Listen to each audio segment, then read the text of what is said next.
All right. Well, quick little update. So, about a week ago, my wife's back was out, and she had been having some severe muscle spasms, which threw her back out. So, the hospital that she was at was stretching her, and everything. Her back finally popped and relaxed, and everything was good. But apparently, because of her brittle bones and whatnot, she ended up with a fracture in her leg just below the hip. So about a week went by, an x-ray was done. The doctor that is caring for her at the other hospital called me and said, I can't find anybody who'll take your wife because of her ventilator. So I have a recommendation to send her to the main hospital ER. That's where we're at now, is Sutter, here in town.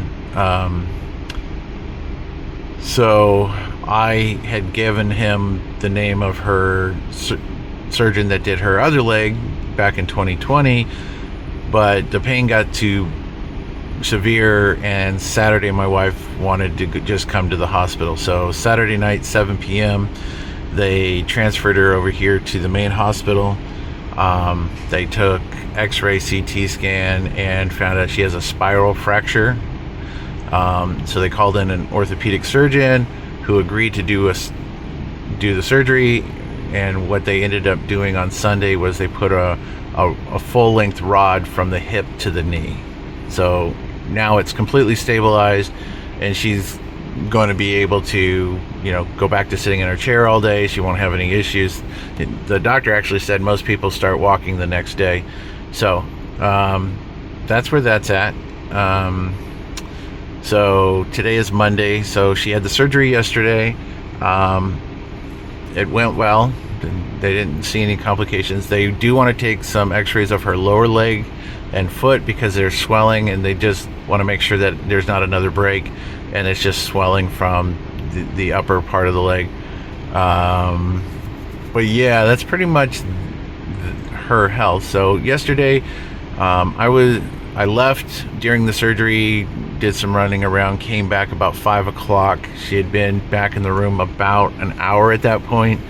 And when I left at 8 p.m., she was still pretty much, if I talked to her, her eyes would flutter open, but she would fall right back to sleep. So the anesthetic was still keeping her out.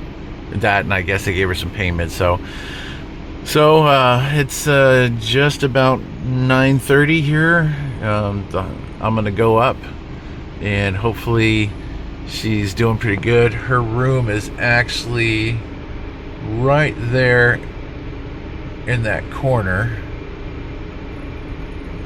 kind of, let's see if I can get my finger there, right about, that's her room right there. So because I can see the van when I'm parked. So hopefully she's awake and feeling better today. So we'll see. All right, well, that's just a quick update. Thanks for watching.